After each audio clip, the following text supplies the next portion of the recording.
اپنا اپنا پیپر کرنا ہے، نقل نہیں لانی، ادھر نہیں دیکھنا ادھر نہیں دیکھنا، کسی سے نہیں پوچھنا، یہ نہیں کرنا وہ نہیں کرنا۔ فرمایا فادعوا شہداءکم، جاؤ کھلی چھٹی ہے، پوچھنے کی بھی کھلی آزادی ہے۔ شہداءکم کا معنی یہ بنتا ہے کہ جتنے دستیاب وسائل تمہارے پاس موجود ہیں، جتنی لائبریریاں، جتنے بڑے بڑے کتب خانے، جتنا پیسہ، جتنی دولت، جتنا مال، جتنے افراد، جتنے انسٹیٹیوٹ، جتنے ادارے، جو کچھ تم اس جگہ پہ لگا سکتے ہو لگا دو، اپنے سارے وسائل بھونٹ دو، جاؤ تمہیں چھٹی ہے۔ وَادْعُوا شُهَدَاءَكُم مِّن دُونِ اللَّهِ، ایک اللہ کو چھوڑ کے، کیونکہ یہ کلام اللہ نے سارے جہان کو ساتھ ملا کے نہیں بنایا۔ اللہ فرماتے ہیں یہ میرا تنہا اکیلے کا کلام ہے، تم جس کو ساتھ ملانا چاہو ملا لو، مجھ اکیلے کے کلام کے مقابلے میں جاؤ ایک صورت لے آؤ، ایک صورت لے آؤ۔ اور اللہ کا کلام، حضرت شیخ الہند مولانا محمود حسن دیوبندی رحمۃ اللہ علیہ فرمایا کرتے تھے کلام الملوک ملوک الکلام، بادشاہوں کی باتیں بھی باتوں کی بادشاہ ہوا کرتے، بادشاہوں کا کلام کلاموں کا بادشاہ ہوا کرتا ہے۔ یہ پرانے وقتوں کے بادشاہوں کی بات کر رہا ہوں، پتا آج دے اخبارات نے بادشاہ مطلب صاف لانا شروع کر، مولوی صاحب آپ تو کہہ رہے تھے بادشاہوں کی باتیں کلاموں کی بادشاہ ہوتی ہیں، یہ تو خبریں الٹ پلٹ ہوتی ہیں، کچھ کہہ رہے ہو کچھ کہہ رہے ہو کچھ کہہ رہے ہو، وہ نہیں ملتی آپس میں، مشورہ بھی نہیں کرتے نا، بیان دیتے ہو چلو کچھ کے یہ تو دوسرے کو دے لیے۔ ان کی باتیں بونگیاں ہوتی ہیں، بونگیاں۔ جو بادشاہ ہوتے تھے ان کی باتیں بھی بڑی چچی تلی اور بڑی سمجھداروں والی ہوتی ہیں، ان کی باتوں میں بھی بہت حسن پایا جاتا تھا۔ بڑا آدمی جب بولتا ہے وہ پہلے تولتے تھے، بولتے سوچ سمجھ کے بولا کرتے تھے، خب کیسے کیوں نہ ہو۔ اب پرانے مغلیہ بادشاہوں اور بڑے بڑے بادشاہوں کے اخبار، ان کی کتابیں، ان کے حالات پڑھ کے دیکھیں حیران رہ جائیں گے، ایک ایک جملہ ان کا تاریخی حیثیت رکھتا ہے، ایسی ایسی باتیں ان کے منہ سے نکل جایا کرتی ہیں، تاریخ کا حصہ بن جاتی ہے۔ اللہ اکبر۔ تو فرمایا کہ جاؤ وَادْعُوا شُهَدَاءَكُم مِّن دُونِ اللَّهِ، اللہ کے سوا جس کو ساتھ تم ملا سکتے ہو ملاؤ، تمام دستیاب وسائل پورے کار لا کے ایک قرآن جیسی صورت دے کے مجھے دکھاؤ، ان کنتم صادقین، اگر تم سچے۔ اب اس میں دو اشارے ہیں، ایک تو اللہ رب العزت ان کو اپنی صدق و کذب کو پرکھنے کی دعوت ہے کہ اس سے پہلے کہ میں تمہیں جھوٹا کہوں، تم خود ہی اپنی کرتوت پرکھ کے دیکھو کہ تم سچے ہو کہ جھوٹے ہو۔ یہ میں تمہیں طریقہ بتا رہا ہوں، اگر تو تم بنا کے لے آئے پھر تمہارے سچے ہونے میں شک کوئی نہیں، پھر تمہیں میرے نبی کو نعوذ باللہ جھوٹا ثابت کرنے کے لیے پتھر مارنے کی ضرورت نہیں پڑے گی، جنگ لڑنے کی ضرورت نہیں پڑے گی، جفاکاری کی ضرورت نہیں پڑے گی، طرح طرح کے حربے آزمانے کی ضرورت نہیں پڑے گی، گھر سے نکلنے میں مجبور کرنے کی ضرورت نہیں پڑے گی۔ دلائل سے جنگ جیت جاؤ گے تو بطور دلیل کے قرآن کی ایک صورت تم بھی بنا کے لے آؤ، لیکن آج تک تو نہیں لا سکتے، آج تک نہیں لا سکتے۔ بلکہ میں آپ کو بتاؤں گی آج سے 8-10 سال پہلے انہوں نے کتاب مرتب کی، وہ امریکہ کی زیر نگرانی کو شائع ہوئی باقاعدہ میزان حق کے نام سے، اور اس کو انہوں نے قرآن کا درجہ دے کے متعارف کروانے کی کوئی فیل ہوئی۔ اس کے اندر انہوں نے سورۃ الملوک اور پتہ نہیں کیا میں نے خود دیکھی ہے، وہ بڑی عجیب و غریب قسم ڈرامائی قسم کی کتاب تھی، اس کو انہوں نے بطور قرآن کے نشر کیا اور پوری محنت سے اس کے اوپر پتہ نہیں کتنے سال ان کی محنت ہوئی اور انہوں نے اس کو بطور قرآن کے متعارف کروایا۔ ہمارے استاد بھی بڑی خوبصورت بات ایک فرماتے ہیں کہ یار ہمارا بچہ قرآن حفظ کر رہا ہو، ایسے سے بیٹھ کے پڑھ رہا ہے، 7 سال کا بچہ ہے قرآن حفظ کا پڑھ رہا ہے، یہ ایک بہت بڑا اعزاز ہے، یہ قرآن ہی کی صداقت کا معجزہ ہے، کسی اور مذہب میں نہیں پایا جاتا۔ میرا چھوٹا بچہ 7 سال کا ہے الحمدللہ، 11 پاروں کا حافظ ہے۔ 7 سال کی عمر ہوتی ہے، کھیلنے کی عمر ہوتی ہے، بچوں کو کھلونے کے پورے نام نہیں آتے ہوتے، وہ قرآن یاد ہے الحمدللہ، پڑھ رہا ہے، 12ویں پارے پہ سبق ہے الحمدللہ، سارے کہتے ہیں اللہ پاک قبول فرما دے، اللہ کامیابیوں سے امکنار کرو۔ بچہ پڑھ رہے ہیں تو بہت سارے عقل مندوں کے دماغ میں آئے تو کی طرح رٹنے کا کیا فائدہ، اس سے کیا ہوگا، وہ لوگ ایک لفظ کا معنی تو آتا نہیں رٹا لگا دے بس، اس کا کیا فائدہ آ جاتی ہے نا بات دماغوں میں، پروپیگنڈے کی بنیاد پہ یہ باتیں۔ ہمارے استاد جی فرمایا کرتے تھے یہ اکیلا بچہ ایٹم بم ہے کافروں کے لیے، تم کیا سمجھتے ہو معمولی چیز ہے۔ فرمایا وہ پورے ادارے انسٹیٹیوٹ محکمے اور پتہ نہیں کیا کیا بڑے بڑے عربی کام دنیا سے ڈھونڈ کے لاتے ہیں، بڑے بڑے عربی کے پروفیسر لیکچرار، عربی کے ماہر، عربی کی لغتیں، بڑے بڑے کتب خانے، بڑے بڑے جدید وسائل، اور پورے کئی سال کی محنت ہوتی ہے، اور محنت کرنے کے بعد وہ صورت نہیں ایک آیت عربی کی تیار کرے 5 سالوں کی محنت کے بعد دنیا کے بڑے بڑے عربی دانوں کی خدمات حاصل کر کے اور گھسیڑ میں کسی نہ کسی طریقے سے قرآن کے نسخوں میں فرمایا کہ یہ اکیلا حافظ کافی ہے ان کی 5 سال کی محنت میں پانی پھیرنے کے لیے. اس کو بٹھا دو اور اس کو کہو بیٹا یہ قرآن ہے، اس کو ذرا ایک دفعہ پڑھ کے چیک کر کے بتا کہ اس میں سے کیا قرآن ہے اور کیا نہیں ہے، یہ دیکھ کر ایسے یہ چند گھنٹے لگیں گے. صبح اس کو بٹھا دو، شام تک یہ پورا قرآن اس کے سامنے تم پڑھ دو، یہ ایسے شانتی کر دے گا کہ ٹھہرو ہے چھٹی دینا. یہ کیا کر رہا ہے؟ یہ قرآن نہیں ہے. قرآن کے یہاں پہ یہ لفظ نہیں ہے جو تم پڑھ رہا ہے، یہ الفاظ جو ہے قرآن نہیں ہے. وہ ایسے شانتی کر دے گا کہ یہ بات قرآن ہے، یہ قرآن نہیں ہے، یہ حصہ قرآن کا ہے، یہ قرآن کا نہیں ہے. اور میں تمہیں دیکھنے کو یہ فضول لگتے ہیں، پوچھو ان سے جن کو فکر پڑی ہوئی ہے. جب تک یہ ہیں تب تک دال نہیں گلنے دیتے، جب تک یہ ہیں تب تک قرآن کی حفاظت سے حرف نہیں آ سکتا. قرآن کے زندہ جاوید محافظ ہیں یہ لوگ جنہوں نے اللہ کے قرآن کی صداقت کو زندہ رکھا ہوا ہے. اور یہ تو بہانہ ہے، یہ تو قرآن کی جلدیں ہیں. جب انہوں نے آگ لگائے نا انگریزوں نے 1857 کی جنگ آزادی کے موقع پہ قرآن مجید نکال کے چوکوں میں رکھ کے آگ لگا دی گئی. پوچھا گیا انگریز وائسرائے سے کیا کر رہے ہو؟ اس نے کہا مجھے پتا چلا ہے، ہماری ایجنسیوں کی سروے رپورٹ ہے کہ یہ قرآن ہے جو ان کے دلوں میں جذبہ جہاد ابھارتا ہے اور اس کی وجہ سے ہم سے لڑتے ہیں. نہ رہے بانس نہ بجے بنسری، ہم قرآن ہی ختم کر دیں گے تاکہ ہمیشہ کے لیے ان کے دلوں سے یہ جذبہ ختم ہو جائے. وہ جو سالم پاس کھڑا ہوا جو یہ بات پوچھ رہا تھا وہ ہنس کے کہتا ہے انگریز وائسرائے صاحب جان کی امان پاؤں تو عرض کروں، یہ گھروں کی الماریوں سے نکال کے کتابیں تو آپ نے چوک میں جلا دیے سارے قرآن، یہ سینے کی جلدوں میں سے نکال کے کیسے جلاؤں گا؟ قرآن کو اللہ نے گتے کی جلدوں میں نہیں بلکہ سینے کی جلدوں میں محفوظ رکھا ہوا ہے اور یہ باقی رہے گا. قرآن کا ہر حرف باقی، قرآن کا دف دف باقی، اللہ کے قرآن کی صداقت بھی باقی رہے گی، عظمت بھی باقی رہے گی. بس اصل مسئلہ تو ہمارا ہے کہ وہ تو مائل بکرم ہے، کوئی سائل بھی تو ہو. وہ تو ہدایت بانٹ رہا ہے، بانٹ رہا تھا، بانٹ رہا ہے، بانٹتا رہے گا. معاملہ تو ہمارا ہے کہ کوئی ہو بھی تو صحیح ہدایت دینے والا. قرآن افسوس تیرے چاہنے والے نہ رہے، جن ستاروں کا تو چاند تھا وہ ستارے نہ رہے.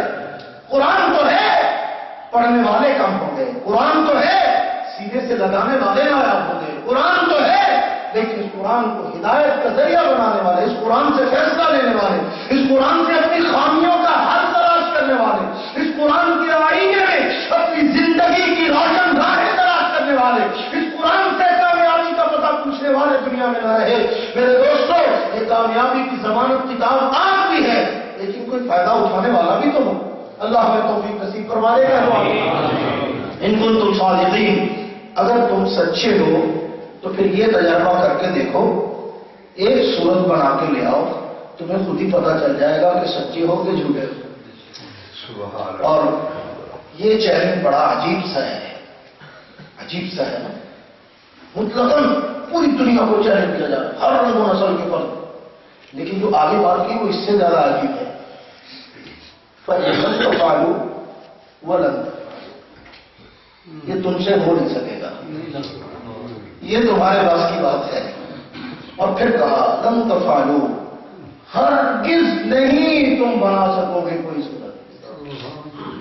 یہ وہی کہہ سکتا ہے جو اپنی پاور سے بھی آگاہ ہو اور مد مقابل کی کمزوری سے بھی آگاہ ہو. یہ میرے اللہ کے کمال علم کی دلیل ہے، میرے رب کے وسیع علم کا پتہ دے رہی ہے یہ بات کہ اس ذات نے اپنے علم اور اپنی شان کے مطابق کہا کہ جاؤ. زور آزمائی کرنے میں کوئی حرج نہیں ہے، لیکن یہ میں تمہیں پہلے بتا دیتا ہوں کہ جو تم اتنا زور لگانے کے بعد جس نتیجے پہ پہنچو گے وہ نتیجہ مجھ سے پہلے سن لو کہ فَإِن لَمْ تَفْعَلُوا وَلَنْ تَفْعَلُوا، یہ تم نہیں کر سکو گے، یہ تم سے نہیں ہو سکے گا. اللہ کا مقابلہ، اللہ کے کلام کا مقابلہ، اللہ کے نام کا مقابلہ. اب اس میں نبی پاک صلی اللہ علیہ وسلم کی رسالت کا بیان ہے. کیوں کہ یہ حملہ قرآن پہ نہیں ہوتا تھا. حضور بیان کرواتے تھے، یہ کہتے تھے یہ گھڑ کی لیا ہے نا خود بنا.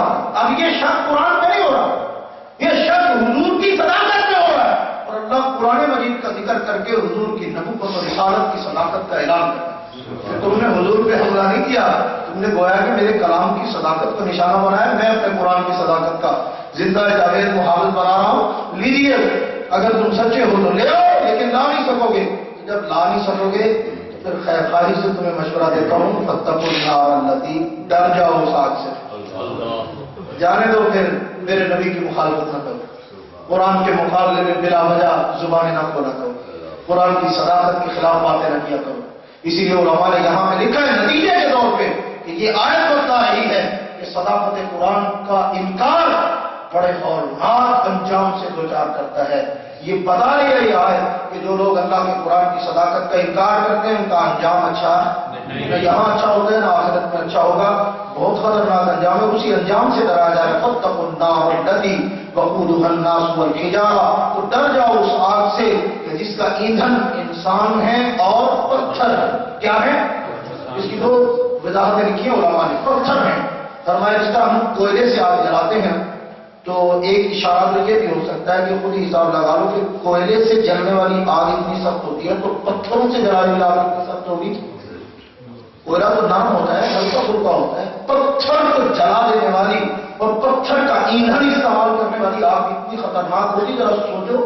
اور یہ اب اس کی تفصیلات میں نہیں جاتا، یہ آپ زیادہ جانتے ہوں گے، بعض اوقات وہ کوئلوں کی قسموں کو جانتے ہیں، یہ کوئلہ نرم ہے، یہ سخت ہے، یہ جو بھٹے میں استعمال ہوتا ہے وہ سخت کوئلہ ہوتا ہے اور اس سے ذرا اعلیٰ کوالٹی کا ہوتا ہے۔ تو جو سخت کوئلہ ہے وہ زیادہ آگ پیدا کرتا ہے، زیادہ تمازن پیدا کرتا ہے، اس کے اندر زیادہ سختی ہوتی ہے۔ تو جو آگ ڈائریکٹ پتھر سے بنائی جا رہی ہے اور جلائی جا رہی ہے وہ کتنی سخت ہوگی۔ اور دوسرا اشارہ بڑا لطیف کیا اللہ پاک جزائے خیر دے حضرت مولانا شیخ عبداللہ صاحب رحمۃ اللہ تعالیٰ علیہ، بڑی خوبصورت بات کہی انہوں نے کہا اللہ پاک اشارہ کر رہے ہیں کہ صرف انسان ہی نہیں جلائے جائیں گے، وہ انسان بھی جلائے جائیں گے جن کے دل پتھر کی طرح، جن کے دلوں میں کچھ اثر نہیں کرتا، وہ بھی تو پتھروں کے ہی طرح ہے نا۔ وہ انسان جو نہ ماننے والے پتھر دل، وہ ایندھن بنیں گے جہنم کا، وعدت للکافرین میڈ فار کفار۔ اللہ فرماتے ہیں یہ تو میں نے بنائی ہی کافروں کے لیے، یہ تو تیاری میں نے کافروں کے لیے کی ہے، یہ تو اسپیشلی ان کے لیے بنائی گئی ہے۔ تو مجھے اور آپ کو خیال رکھنا چاہیے کہ اللہ اتنے مہربان ہے کہ ہمیں کہہ رہے ہیں تمہارے لیے نہیں میں نے بنائی، کافروں کے لیے بنائی ہے، تو اس لیے تم اس میں جانے کی کوشش نہ کرنا، تم اس سے بچو، تم اس سے بچو۔ میں نے یہ مومنوں کے لیے نہیں بنائی، اپنے حبیب کے ماننے والوں کے لیے نہیں بنائی، اپنے محبوب سے پیار کرنے والوں کے لیے نہیں بنائی۔ تمہیں بچنے کے طریقے سکھائے، تمہیں بچنے کا انداز بتائے، ایسے بچو ایسے بچو ایسے بچو، اور ان کو بتائے کہ تمہارے پاس بچنے کا ایک راہ ہے، کفر چھوڑ دو، ایمان قبول کر لو، بچ جاؤ گے، ورنہ یاد رکھنا جو کافر ہے اس کے لیے تو میں نے جہنم بنائی کافروں کے لیے، مومنوں کے لیے نہیں بنائی۔ مومن اپنے اعمال کی وجہ سے جہنم میں جائیں گے، اپنے کرتوتوں کی وجہ سے جائیں گے، اور ہمیشہ کے لیے کوئی مومن کبھی جہنم میں نہیں رہے گا، یہ یاد رکھیں۔ جس کے دل میں رتی برابر ایمان ہوگا نا وہ بھی اپنے غلاموں کی صدا کرتے ایک دن جنت میں ضرور جائے گا، مومن ہمیشہ جنت میں نہیں رہے گا، یہ میرے نبی کا فرمان ہے۔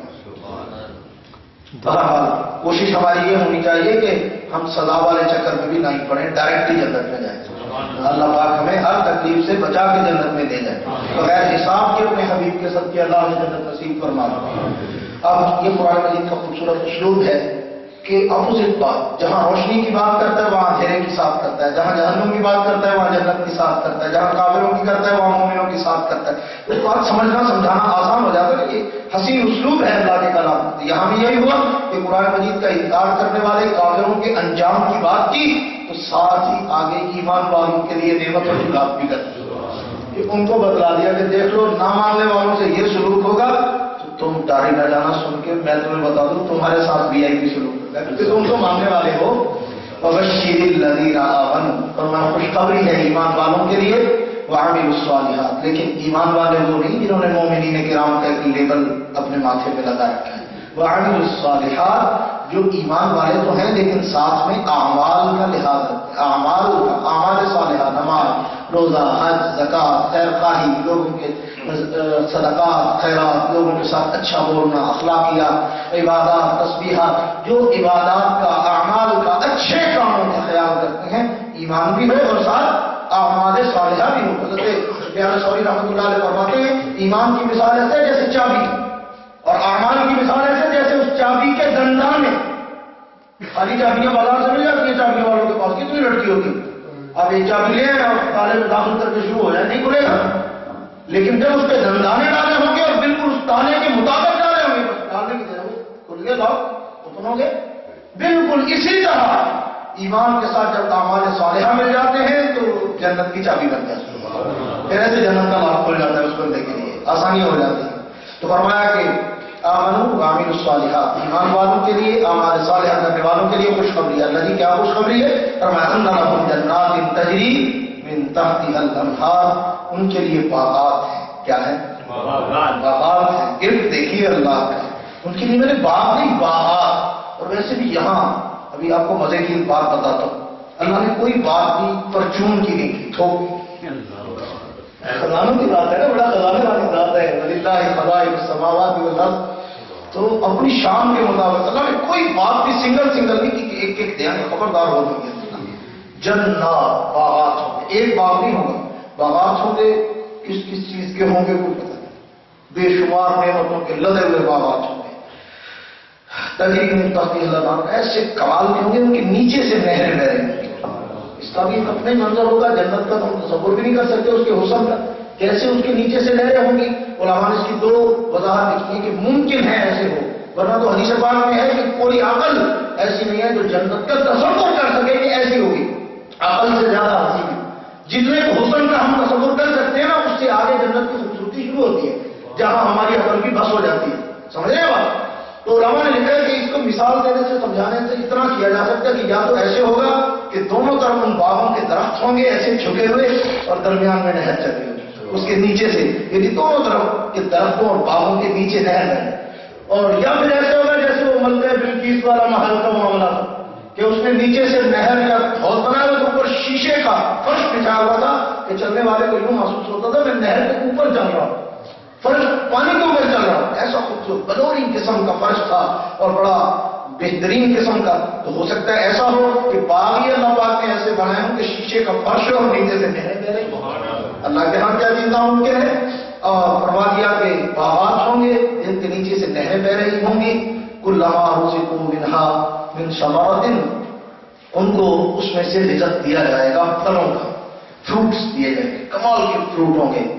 اور جب دیا جائے گا تو جنتی ایک بار دیکھتے ہی کہیں گے قالوا ھذا الذی رزقنا من قبل، یہ تو وہی نہیں جو ہم دنیا میں کھاتے تھے، تو وہی نہیں جو ہم دنیا میں کھاتے تھے۔ اللہ اکبر۔ وَأُتُوا بِهِ مُتَشَابِهًا، کیونکہ جو دیے جائیں گے نا وہ اس سے ملتے جلتے ہوں گے۔ اب اس کے بھی دو معنی سنیے، ایک تو یہ ہے کہ ان کی شکلیں دنیا کے پھلوں سے ملتی جلتی ہوں گی، ذائقہ جنت کا ہوگا، ایک بات تو یہ ہے۔ اور دوسری حضرت خانوی رحمۃ اللہ علیہ نے بڑی عجیب بات لکھی، بڑی عجیب، یہ معرفت والوں کو سمجھ آتی ہے، ویسے آپ کوشش کریں آپ بھی معرفت والے بن جائیں گے، وہ عمروں کی مخلوق نہیں ہوتی۔ حضرت خانوی رحمۃ اللہ علیہ نے بڑی عجیب بات لکھی ہے، وہ فرماتے ہیں کہ ایسے ہوگا کہ یہ پھل ہے نا، اس کو چکھیں گے تو کہیں گے یہ تو وہی ذائقہ ہے جو دنیا میں اللہ کی عبادت کر کے آتا تھا، تو وہی والا ذائقہ ہے جو اللہ کا نام لے کے آتا تھا۔ جو لوگ اللہ کے نام کی لذت سے یہاں آشنا ہوں گے نا، ان کو قیامت کے دن جب جنت میں اللہ فروٹ عطا کریں گے نا، تو وہ جنت کے پھلوں کو چکھ کے کہیں گے یہ تو وہی ذائقہ ہے جو اللہ کی عبادت میں ہمیں آتا تھا۔ اور خانوی رحمۃ اللہ علیہ فرماتے ہیں یہ وضاحت اس حدیث پاک سے ہوتی ہے، اس کے اندر اللہ کے پیغمبر صلی اللہ علیہ وسلم ترمذی شریف کی حدیث ہے، اس میں فرمایا کہ جنت تو چٹیل میدان ہے، لیکن بندہ جو ہے اسے آباد کرتا ہے، جب الحمدللہ کہتا ہے تو ایک درخت لگ جاتا ہے، سبحان اللہ کہتا ہے تو درخت لگ جاتا ہے، اللہ اکبر کہتا ہے تو درخت لگ جاتا ہے۔ تو مطلب یہ ہے کہ یہی چیزیں جو زبان سے نکلے، یہ عبادات، یہ اعمال، یہ نیکیاں، یہ قیامت کے دن پھلوں اور درختوں کی شکل میں اسی بندے کو پیش کر دی جائیں گی کہ یہ حقیقت میں تو علیحدہ سے جنت نہیں، یہ تیرے ہی اعمال ہیں جنہیں پھل بنا کے تجھے دینے ہیں۔ اردو بھی متشابہہ، ملتے جلتے ہوں گے لیکن ذائقے کمال کے ہوں گے، اس تک عقل نہیں پہنچ سکتی۔ اور آگے انسان کی سب سے فطری اور خوبصورت لذت والی چیز کا ذکر کیا جو انسان کو سب سے زیادہ لذیذ اور محبوب ہے، اور تھوک کے حساب سے وَلَهُمْ فِيهَا أَزْوَاجٌ مُطَهَّرَةٌ، یہاں ایک ایک بیگم صاحبہ پہ گزارا کرنے والوں، وہاں تھوک کے حساب سے دوں گا تمہیں بیویاں، اور پاکیزہ عطا کروں گا، شان والی عطا کروں گا، وَهُمْ فِيهَا خَالِدُونَ، اور تمہیں جنت کا صرف دورہ نہیں کروایا جائے گا، تمہیں ایمان کے بدلے میں مستقل جنت عطا کی جائے گی۔ اللہ پاک ہم سب کو ان ایمان والوں میں سے بنا دے۔ وآخر دعوانا